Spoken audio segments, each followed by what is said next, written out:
Friends, welcome back to ज्ञान सागर। My self प्रेरणा जशोंधी। और आज हम लोग यहाँ पे आपका साइकोलॉजी का पेपर करेंगे। ठीक है, सेमेस्टर 1 रांची यूनिवर्सिटी और एनपीयू दोनों के लिए सेम सिलेबस है, तो दोनों आप देख सकते हो और स्पेशली रांची यूनिवर्सिटी के लिए ही है।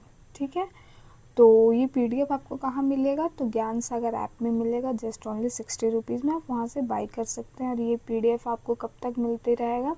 तो अप टू सेमेस्टर 8 तक, जब तक आप सेमेस्टर 8 ना चल जाए। साथ ही इसके साथ MDC paper, AC paper, AEC paper होता है, वो सब मिलेगा। ठीक है, तो देखिए हमारा मेजर पेपर 1 है और इसका पेपर का नाम क्या है? Introduction to psychology. तो यहाँ पे हमें पहले समझना होगा कि साइकोलॉजी है क्या, कहाँ से आया है, इसका मतलब क्या होता है। उसके बाद इसके अंदर अगले सेमेस्टर में हम लोग पढ़ेंगे। तो सबसे पहले हम लोग को क्या करवाना चाह रहा है?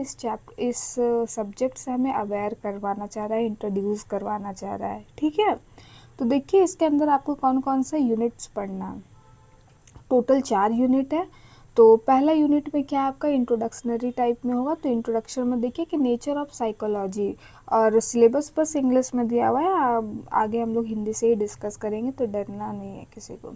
तो नेचर ऑफ साइकोलॉजी क्या है भाई? Definition, subject matter, branches of psychology. तो इसका प्रवृत्ति क्या है, प्रकृति क्या है, इसके कौन कौन सा स्कोप है, ब्रांच है। ठीक है, और इसका सब्जेक्ट मैटर क्या है, मतलब सब्जेक्ट मैटर को हम लोग इसके अंदर क्या क्या पढ़ना है, कंटेंट, वो सब भी आता है। ओके, देखो फिर क्या है सेकंड में, psychology in India, history and current status. तो इसका क्या इतिहास रहा है साइकोलॉजी का, और क्या अभी करंट स्टेटस इसका क्या है, वो देखना है।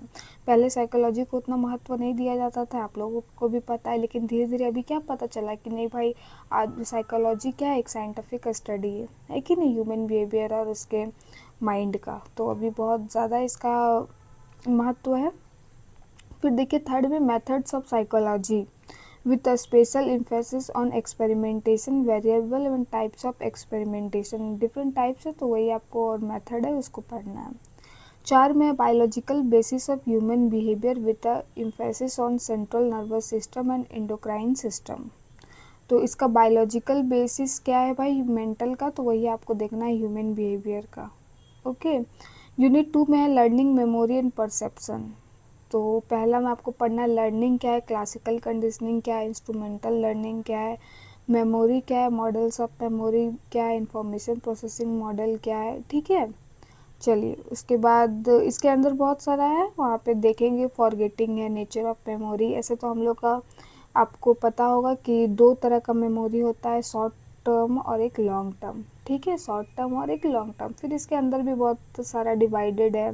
ठीक है, तो यूनिट 3 में देखिए मोटिवेशन एंड इमोशन, मोटिवेशन और इमोशन पढ़ना है। तो approaches to understand motivation and types of motives. तो आपको यहाँ समझना है क्या क्या इसका अप्रोच है। सेकंड में एलिमेंट्स ऑफ इमोशन, क्या क्या इसके एलिमेंट्स के क्या क्या घटक है, फैक्टर है, तो कंपोनेंट है, इन्होंने बताया है, थ्योरीज दिया हुआ है, वही लिखा हुआ है। ठीक है, फिर है यूनिट 4 में individual difference, personality and intelligence. जैसे हम लोग को पता है कि कोई भी एक दूसरे से यहाँ पे मैच नहीं करता है। इवन आपका अगर दोनों का 100 मार्क्स आ रहा है, तो हो सकता है राइटिंग में डिफरेंस हो सकता है लिखने का स्किल में डिफरेंस होगा, बिहेवियर में डिफरेंस होगा, पढ़ने का तरीका में डिफरेंस होगा, कोई ना कोई ज़रूर एक दूसरे से क्या होगा, डिफरेंट होगा। ठीक है, तो उसी को हम लोग क्या बोलते हैं, इंडिविजुअल डिफरेंस बोलते हैं। ओके, तो पहला में आपको पर्सनालिटी पढ़ना है, सेकंड में आपको क्या पढ़ना है, इंटेलिजेंस पढ़ना है। फिर पर्सनालिटी का आपका नेचर थ्योरी पढ़ना है, ट्रेट एंड टाइप अप्रोच पढ़ना है, नेचर एंड थ्योरीज पढ़ना है, 2 फैक्टर थ्योरी। इंटेलिजेंस है 2 फैक्टर थ्योरी लिखा हुआ है, यानी 2 होता है। क्या क्या होता है, एक जी फैक्टर होता है, एस फैक्टर होता है। जी मतलब जनरल होता है और एस मतलब स्पेसिफिक होता है।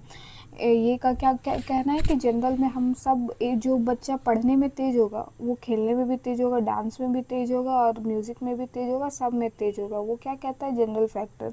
और स्पेसिफिक फैक्टर क्या कहता है कि कोई बच्चा किसी एक में ही क्या हो सकता है, निपुण हो सकता है। ठीक है, आगे इसको हम लोग देखेंगे। ओके, चलिए इंटरेस्टिंग है, बस बने रहिए। फिर है व्हाट इज साइकोलॉजी। तो यह हम सबको पता है कि साइकोलॉजी क्या है भाई, तो मानव व्यवहार और मानसिक प्रक्रियाओं का वैज्ञानिक अध्ययन है। सिर्फ अध्ययन, सिर्फ स्टडी नहीं है, क्या है, साइंटिफिक स्टडी है। ये वर्ड आपको यहाँ पे जोड़ना होगा, क्या, साइंटिफिक। ठीक है, साइंटिफिक स्टडी है किसका, तो मानसिक प्रक्रियाओं का और मनुष्य का व्यवहार का, बिहेवियर का। बिहेवियर मतलब कैसे हम अकेले में रिएक्ट करते हैं, कैसे हम जब 4 लोगों के साथ रहते हैं तब रिएक्ट करते हैं, कैसे हम घर में रिएक्ट करते हैं, कैसे हम समाज में रिएक्ट करते हैं, अपने सोसाइटी में रिएक्ट करते हैं। तो वो क्या हुआ, व्यवहार ही हुआ। अब हमेशा आदमी एक जैसा व्यवहार करेगा तो उसका काम चलेगा, नहीं चलेगा, है कि नहीं। तो हम लोग को क्या करना पड़ता है, अपने व्यवहार को भी चेंज करना पड़ता है। और जो चेंज नहीं करता है उसको थोड़ा हम लोग अलग तरह से समझते हैं कि नहीं, तो उसे क्या बोला जाता है, मनोविज्ञान व्यवहार, मतलब व्यवहार बोला जाता है। ठीक है, उसी का यहाँ पे अध्ययन करना होता है। 2 में आपका कि मनोविज्ञान शब्द किस भाषा से लिया गया है, तो ग्रीक भाषा से लिया गया है। ठीक है, कौन से भाषा से लिया गया है, ग्रीक भाषा से लिया गया है।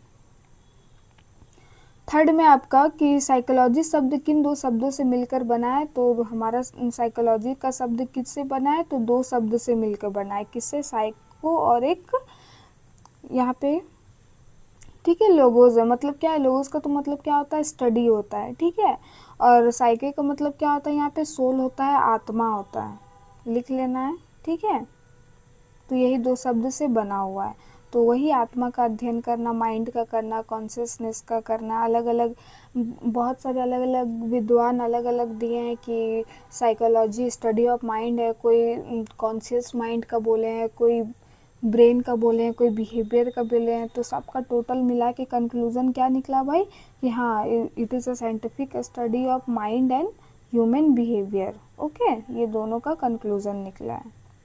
फिर देखिए what is the meaning of साइके, तो देखिए आत्मा या मन। ओके, लोगोस का मतलब क्या होता है, तो इसका मतलब होता है अध्ययन करना। इसीलिए तो हर जगह सोशियोलॉजी ये सब लॉजी हर जगह लगा हुआ रहता है। उसका मतलब क्या होता है, स्टडी करना।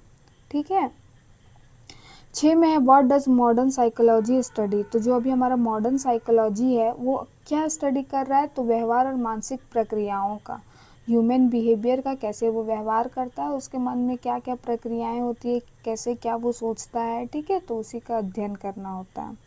7 में है नेम 1 ब्रांच ऑफ साइकोलॉजी, तो साइकोलॉजी का अलग अलग डिफरेंट ब्रांच है। तो यहाँ क्या है, सामाजिक मनोविज्ञान। ठीक है, सामाजिक मनोविज्ञान कहने का क्या अर्थ है, ये फिर आपको एक पढ़ना भी होगा, कोई मेजर पेपर में आएगा कि सामाजिक मनोविज्ञान। इसमें हम लोग सोसाइटी को सेंटर में रखते हैं और वहाँ पे देखते हैं कि इंडिविजुअल जब वो अकेला रहता है, वहाँ से हट के जब वो समाज में आता है तो वो कैसे बिहेव करता है। तो वो क्या हुआ, सामाजिक मनोविज्ञान, उसका समाज के साथ कैसा रिलेशन है, संबंध है। ठीक है, 8 में भारत में आधुनिक मनोविज्ञान की शुरुआत किस काल से हुई, तो किस काल से हुई, तो 20वीं शताब्दी से हुई।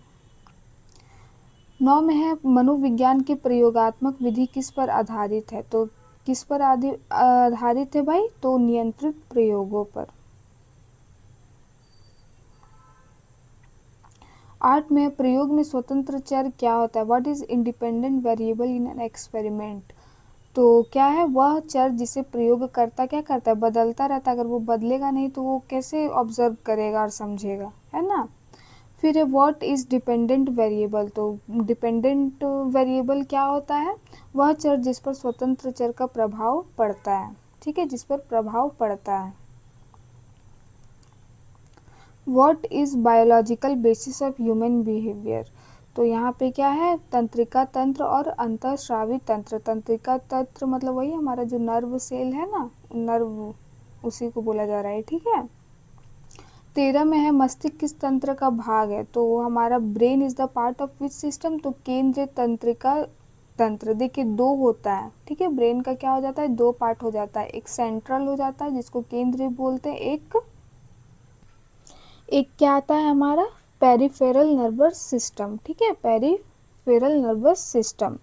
तो हमारा जो केंद्रीय तंत्रिका तंत्र है उसमें हमारा दिमाग आता है और स्पाइनल कॉर्ड आता है, ये चीज़ आपको याद रखना है। 14 में है केंद्रीय तंत्रिका तंत्र 2 मुख्य भाग कौन सा है, तो देखिए यहाँ पे आ गया हमारा मस्तिष्क और मेरुरज्जु। तो क्या हुआ, ब्रेन और स्पाइनल कॉर्ड। ओके, 15 में हार्मोन किस तंत्र द्वारा स्रावित होते हैं, तो यहाँ पे क्या लिखा हुआ है, अंतःस्रावी तंत्र। देखिए अंतःस्रावी तंत्र का मतलब यहाँ पे क्या है, हमारा एंडोक्राइन ग्लैंड, मतलब क्या है कि ये सबका समूह है, ठीक है, हार्मोन्स और ऑर्गेन्स और सारे पार्ट्स का, जहाँ से क्या होता है हार्मोन निकलते हैं, सीक्रेट होते हैं या बनते हैं, ठीक है। यूनिट 2 से लर्निंग क्या है, तो लर्निंग क्या है भाई, तो अनुभव के कारण व्यवहार में होने वाला अपेक्षाकृत अस्थायी परिवर्तन, ठीक है। तो लर्निंग से हमें क्या होता है, हम कुछ भी सीखते हैं, ये इन शॉर्ट क्या बोला जाता है, मॉडिफिकेशन इन बिहेवियर, ठीक है। कुछ सीखने के बाद हम क्या करते हैं, उस चीज़ को और बेहतर तरीके से उसको करने का प्रयास करते हैं अपने अनुभव से। आज हम कुछ किए, फिर कल कुछ और हम पढ़ेंगे, तो उस काम को वो पिछला वाला लर्निंग से क्या करेंगे, सीखा हुआ से उसको जोड़कर कुछ नया करने का प्रयास करेंगे, कुछ चेंज लाने का प्रयास करेंगे, ठीक है। अपेक्षाकृत अस्थायी परिवर्तन कहने का क्या मतलब है भाई, कि रिलेटिव, इसको बोला जाता है रिलेटिव अपेक्षाकृत। इसका मतलब क्या है कि हमको समय मिलेगा तो क्या करेंगे, ऐसा नहीं है कि पूरा परमानेंट हो गया, ये वाला आज सीखे तो हम इसी को करेंगे, जो पीछे एग्जाम्पल दिए कि कल हम कुछ और सीखेंगे तो उसमें क्या कर सकते हैं, बदलाव कर सकते हैं according to demand of the society, ठीक है। उसी को हम लोग क्या कहते हैं, लर्निंग कहते हैं। फिर है क्लासिकल कंडीशनिंग का सिद्धांत किसने दिया है, तो क्लासिकल कंडीशनिंग का सिद्धांत हमारे पावलोव ने दिए हैं, ठीक है, पावलोव। फिर हु प्रपोज्ड इंस्ट्रूमेंटल कंडीशनिंग, तो बीएफ स्किनर ने दिया है। फिर क्या है भाई, स्मृति क्या है, व्हाट इज मेमोरी, मेमोरी क्या है, तो ये क्या होता है, पहला बात तो कलेक्शन ऑफ क्या होता है,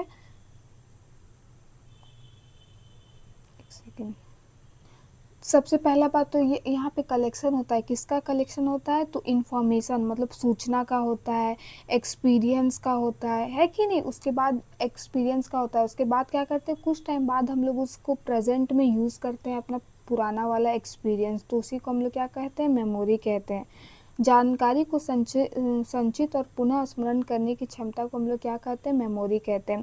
जैसे कि आपको कभी दूध से हाथ जल जाएगा, ठीक है, दूध से हाथ जल जाएगा, उसके बाद आप क्या करोगे, छूने से पहले ये करोगे, दैट मीन वो क्या कर रहा है, मेमोरी आपका हिट कर दे रहा है कि नहीं, कि हाँ कुछ कुछ ऐसा बचपन में घटना हो जाता है जो आपको हमेशा के लिए याद हो जाता है कि नहीं, तो उससे आप निकल नहीं पाते, तो वो उसको क्या कहा जाता है, मेमोरी कहा जाता है। उसको तुरंत उस चीज़ को हम लोग को प्रेजेंट में देखने से हम लोग क्या करते हैं, को रिलेट कर लेते हैं, तो उसी को हम लोग क्या कहते हैं, मेमोरी कहते हैं। और इसको क्षमता भी बोलेंगे, एबिलिटी भी बोलेंगे, तो उसको याद करने का, ठीक है। 20 में है what is the 3 main stages of memory, तो क्या है 3 स्टेज भाई, तो संवेदी स्मृति है, अल्पकालिक है और दीर्घकालिक है, तो यहाँ पे शॉर्ट टर्म, लॉन्ग टर्म और एक संवेदी हो गया, ठीक है।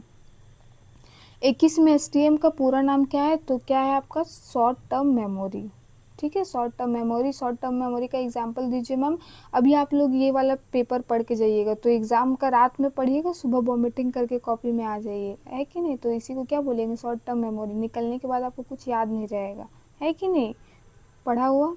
फिर देखिए लॉन्ग टर्म मेमोरी, वही बचपन का कुछ घटना आपको आज भी याद है, आप आज भी आपको मछली जल की रानी याद है, जबकि आप कभी दोबारा उसको पढ़ने भी नहीं गए, तो कैसे, ये सब क्या है, लॉन्ग टर्म मेमोरी है।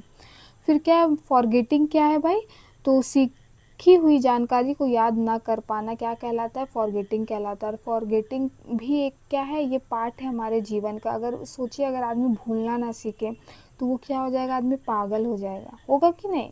तो फॉरगेटिंग आखिर बोलते किसको है, तो कोई भी सीखा हुआ चीज़ अगर आप सीखे ही नहीं है और उसको, तो आप फॉरगेटिंग नहीं बोलेंगे। हाँ, कभी आप सीखे हैं, आपके दिमाग में, मस्तिष्क में ब्लर हो गया है, तो उसी चीज़ को हम लोग क्या बोला जाता है, फॉरगेटिंग कहते हैं।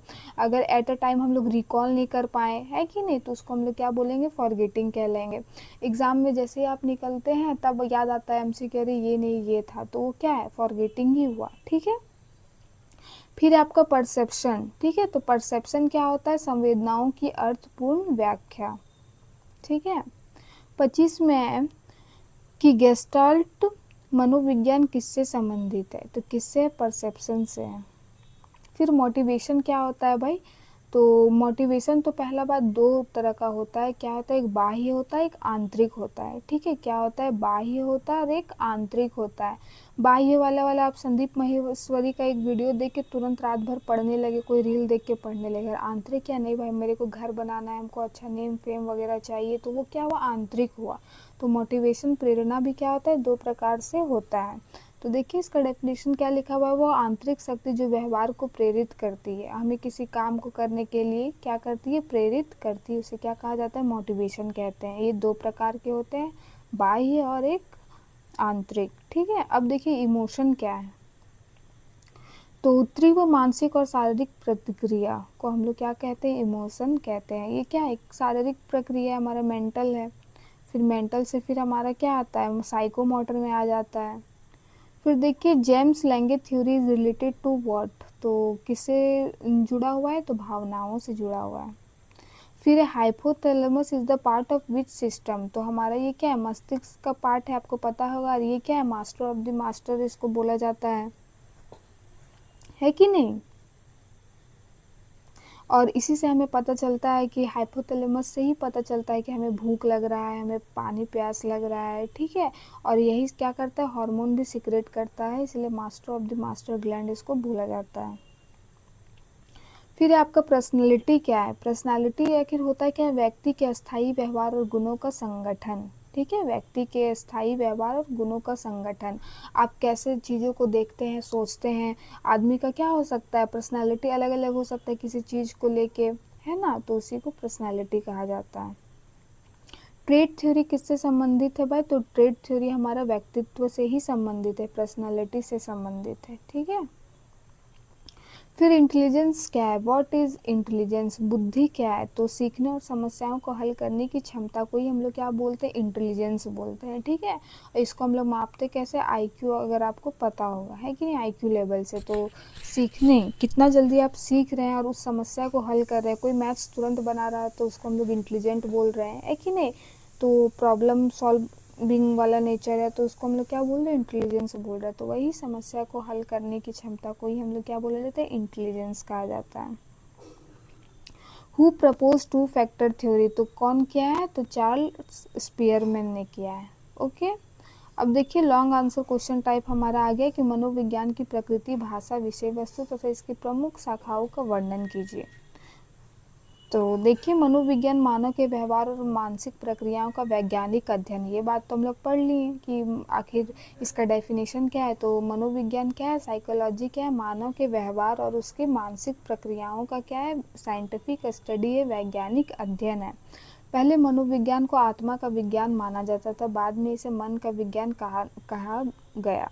पहले क्या माना गया कि सोल, ये ठीक है, सोल का विज्ञान माना गया, मन का। उसके बाद क्या माना गया कि यह, इसे मन का विज्ञान कहा गया। ओके, पहले सोल का माना गया, आत्मा का माना गया, बाद में किसका माना गया, मन का माना गया। आधुनिक काल में मनोविज्ञान को व्यवहार और मानसिक प्रक्रियाओं का वैज्ञानिक अध्ययन माना जाता है। इसकी परिभाषाएं देख लीजिए, आपका क्या है, वुड्सवर्थ ने क्या कहा है के अनुसार मनोविज्ञान व्यक्ति के व्यवहार का वैज्ञानिक अध्ययन है। बी.एफ. स्किनर ने क्या कहा है कि मनोविज्ञान व्यवहार और अनुभव का विज्ञान है। और अलग अलग ने अलग अलग दिया, आप एक दो याद कर लीजिएगा। ठीक है, अब मनोविज्ञान की प्रकृति क्या है भाई, तो देखिए वैज्ञानिक अध्ययन, ये क्या है, साइंटिफिक स्टडी है। मनोविज्ञान एक वैज्ञानिक विषय है क्योंकि इसमें निरीक्षण, प्रयोग, परीक्षण जैसी वैज्ञानिक विधियों का उपयोग किया जाता है। यहाँ पे एक्सपेरिमेंट भी होता है, ऑब्जर्वेशन भी होता है, यूज़ भी होता है। ठीक है, इसीलिए इसे क्या कहा गया, साइंटिफिक स्टडी कहा गया है। ऐसा नहीं कि बस ऊपर से उसको कोई फैक्ट बात बता दिया, तो ऐसा नहीं, क्या क्या पूरा निरीक्षण में रह के इसमें ऑब्जर्वेशन, एक्सपेरिमेंट, यूज़ सब होता है। फिर क्या है, व्यवहार का अध्ययन, इसकी क्या है, ये प्रकृति है, व्यवहार का अध्ययन। मनोविज्ञान मानव और पशु दोनों के व्यवहार का अध्ययन करता है। क्या करता है, मानव और पशु दोनों का व्यवहार का अध्ययन करता है। कैसे अध्ययन करता है, उसको डिफरेंट कंडीशन में रखेगा, है कि नहीं, अलग अलग चीज़ देगा, अलग अलग चीज़ को वो कैसे यूज़ करता है या फिर सोचता है, वो सब का ही क्या है, अध्ययन है। तेरे इश्क में आप देखे होंगे, तेरे इश्क में देखते हैं ना कि वो लड़का को बदमाश रहता है, उसको अच्छा बनाने का ये करता है, उसको बहुत गुस्सा आता है, ये था ना। तो वो क्या हुआ, वो साइकोलॉजी का ही स्टडी हुआ, एक्सपेरिमेंट हुआ, रिसर्च हुआ। फिर देखिए मानसिक प्रक्रियाओं का अध्ययन, तो मनोविज्ञान में सोच, स्मृति, कल्पना, भावना आदि मानसिक प्रक्रियाओं का अध्ययन करता है। हमारी थिंकिंग पावर क्या है, हमारा मेमोरी एबिलिटी क्या है, हमारा इमेजनरी पावर क्या है, हमारे इमोशंस क्या है, ये सब क्या वाला मानसिक प्रक्रिया हुआ हमारा। फिर है मनोविज्ञान की विषय वस्तु, तो विषय वस्तु क्या है, व्यवहार है, अनुभूति, अनुभूति मतलब एक्सपीरियंस, ठीक है। स्मृति, मेमोरी, भावनाएं मतलब इमोशन, प्रेरणा मतलब मोटिवेशन, व्यक्तित्व मतलब पर्सनैलिटी। ओके, ये सब इसके ये हैं। अब इसका शाखाएं क्या है, प्रमुख शाखाएं, तो क्या है, पहले सामान्य मनोविज्ञान जनरल, ठीक है। इसमें क्या करते हैं हम लोग, सामान्य व्यवहार का और उसके मानसिक प्रक्रिया का अध्ययन करते हैं। उसके बाद देखिए सामाजिक मनोविज्ञान आ गया, इसमें हम लोग क्या करते हैं, समाज में व्यक्ति के व्यवहार का अध्ययन करते हैं, ठीक है। समाज तब उसको हम लोग इंडिविजुअली उतना ये नहीं करते हैं। फिर एजुकेशनल साइकोलॉजी या शिक्षा और सीखने की प्रक्रिया से संबंधित व्यवहार का अध्ययन करता है। फिर आपका नैदानिक मनोविज्ञान है, क्लिनिकल साइकोलॉजी जिसको बोलते हैं, यह मानसिक रोगों और उनके उपचार से संबंधित है। आप MBBS करो चाहे क्लिनिकल साइकोलॉजी करो, दोनों में आपका डॉक्टर लग जाएगा, है कि नहीं, उसके इक्विवेलेंट है वो, सोचिए। सेकंड में है कि भारत में मनोविज्ञान के इतिहास और वर्तमान स्थिति का वर्णन कीजिए, तो इसको आप पढ़िएगा तो समझ में आ जाएगा कि प्रेजेंट में क्या है और पहले क्या था, ठीक है।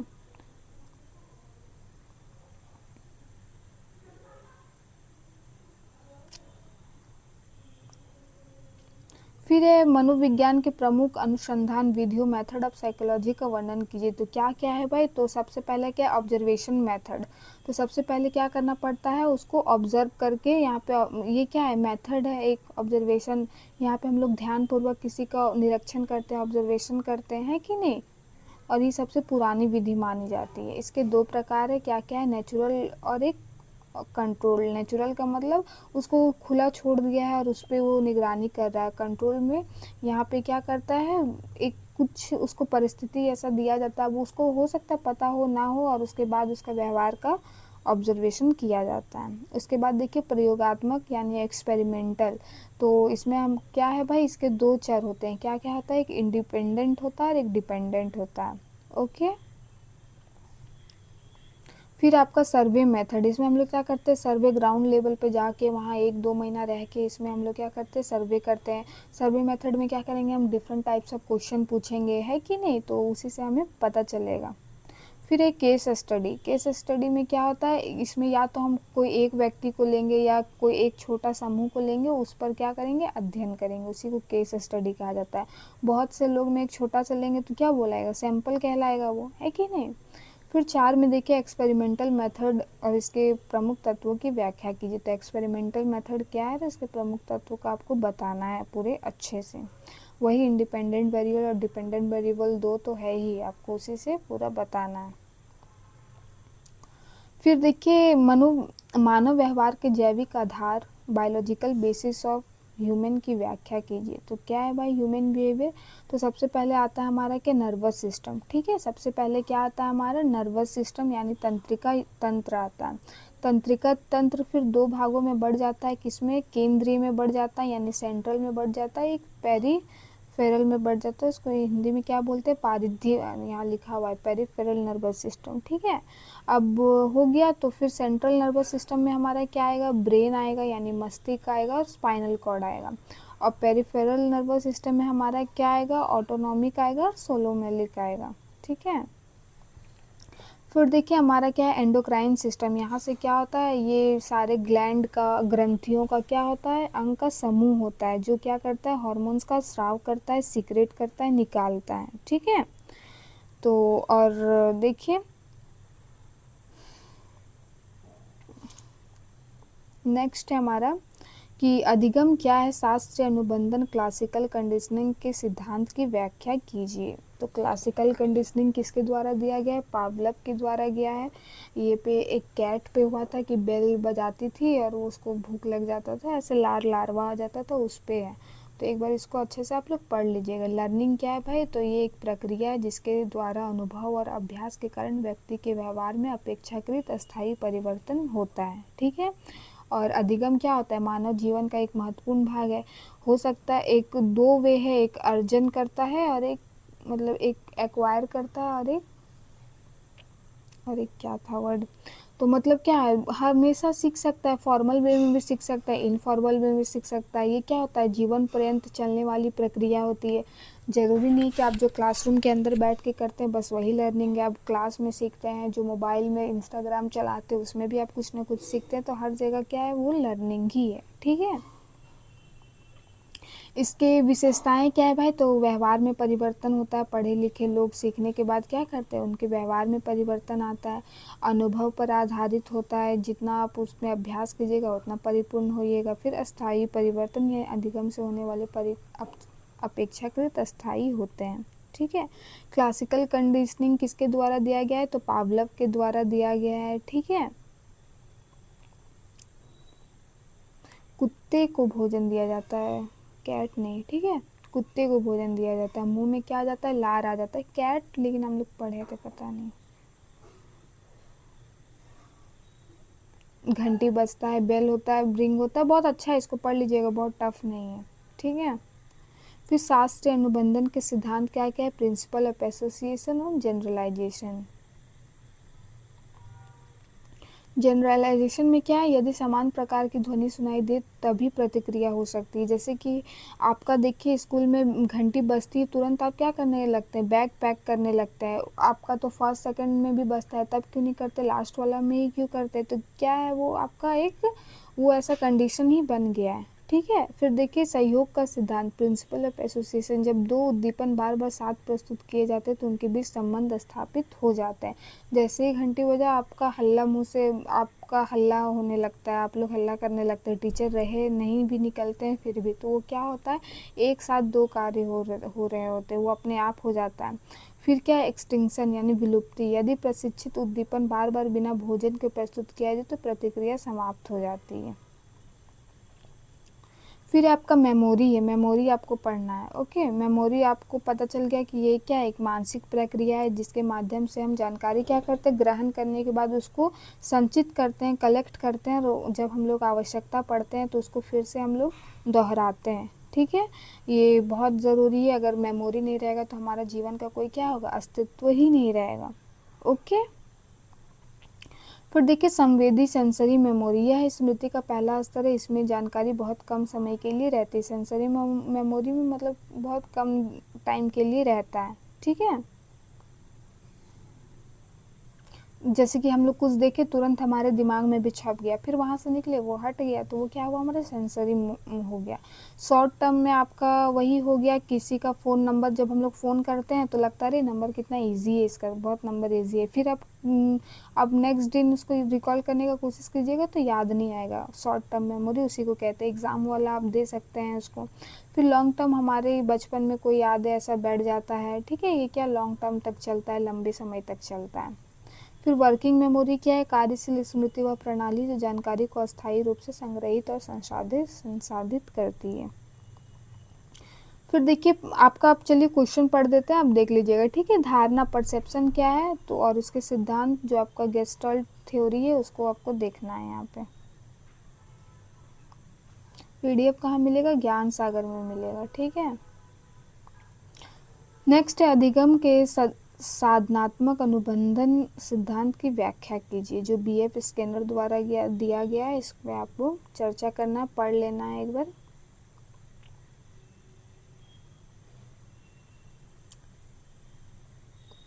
फिर भूलने के कारणों और स्मृति को सुधारने के उपायों का वर्णन कीजिए। क्या होगा, हम लोग को प्रैक्टिस करना पड़ेगा, यही सब आपको लिखना है कि नहीं।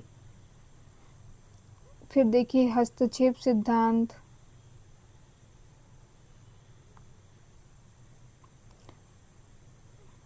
नियम, प्रैक्टिस है, संगठन है, ऑर्गेनाइज है, अर्थपूर्ण मीनिंगफुल लर्निंग है, पर्याप्त विश्राम है। फिर मोटिवेशन क्या है, प्रेरणा को समझाने के लिए विभिन्न दृष्टिकोणों की व्याख्या कीजिए। तो प्रेरणा क्या है भाई, जो हम लोग को क्या करता है, शक्ति या कुछ ऐसा देता है कि हम लोग उस कार्य को करने के लिए फिर से क्या हो जाते हैं, आगे हो जाते हैं और उसको और भी प्रोडक्टिव वे में करने का प्रयास करते हैं। ठीक है, और ये क्या है, एक स्टेट ऑफ माइंड है एक। फिर देखिए बायोलॉजिकल अप्रोच है,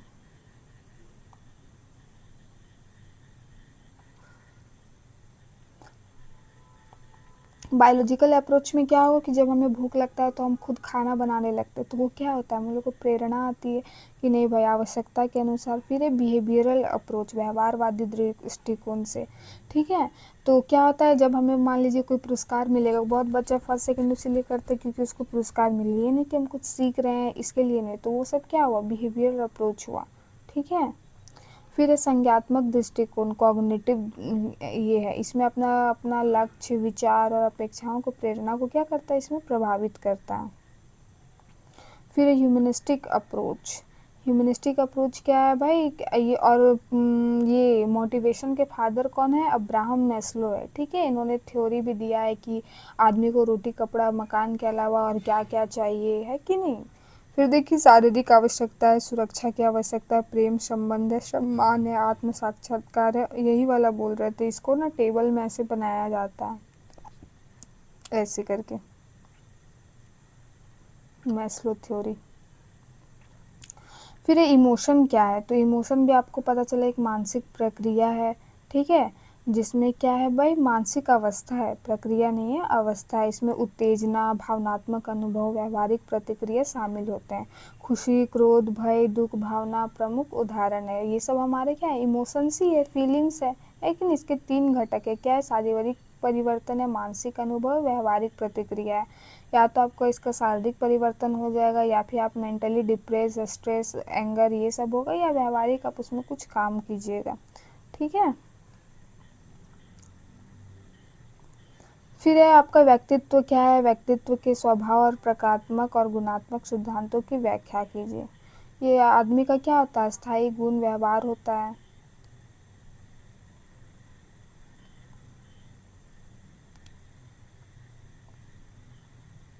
नेक्स्ट क्वेश्चन क्या है, इंटेलिजेंस क्या है, स्पीयरमैन के 2 कारक सिद्धांत, 2 फैक्टर थ्योरी की व्याख्या कीजिए। तो इंटेलिजेंस वही है, सीखने के बाद जब हम समस्या को हल करने की क्षमता को हम लोग को क्या कहलाता है, इंटेलिजेंस कहलाता है, ठीक है। इसमें हम लोग सही डिसीजन लेते हैं, और ये हमारा इसकी विशेषताएं देख लीजिए, एक मानसिक क्षमता है, ये हमारे सीखने की क्षमता को बढ़ाती है कि नहीं। 2 फैक्टर थ्योरी, एक जनरल फैक्टर है और एक ये है।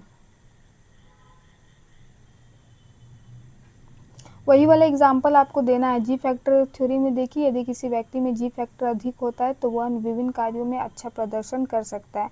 जिसका रोल नंबर 1 रहता है, देखिएगा 15 अगस्त में डांस भी कर रही है, म्यूजिक भी कर रही है, स्पोर्ट्स में भी ले रही है कि नहीं। अब विशिष्ट मतलब क्या होता है कि अगर वो किसी एक में अच्छा हो, या तो अच्छा मैथ्स हो, उसका मैथ्स अच्छा हो लेकिन लिटरेचर खराब हो सकता है, म्यूज़िक अच्छा करता हो लेकिन पढ़ने में कमज़ोर हो सकता है उसका भाषा बहुत अच्छा हो लेकिन वो ये मैथ से वो सिंपल मैथ्स बनाने में उसका काँपेगा, तो उसको क्या बोला जाता है, स्पेसिफिक फैक्टर बोला जाता है, ठीक है। फिर टाइप्स ऑफ थ्योरी पर्सनालिटी है, इसको भी देख लीजिएगा,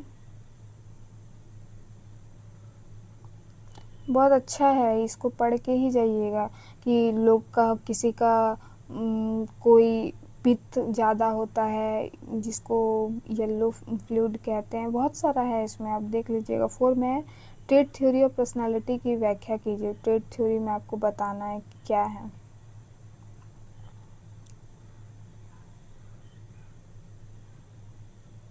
फिर explain the nature and importance of intelligence.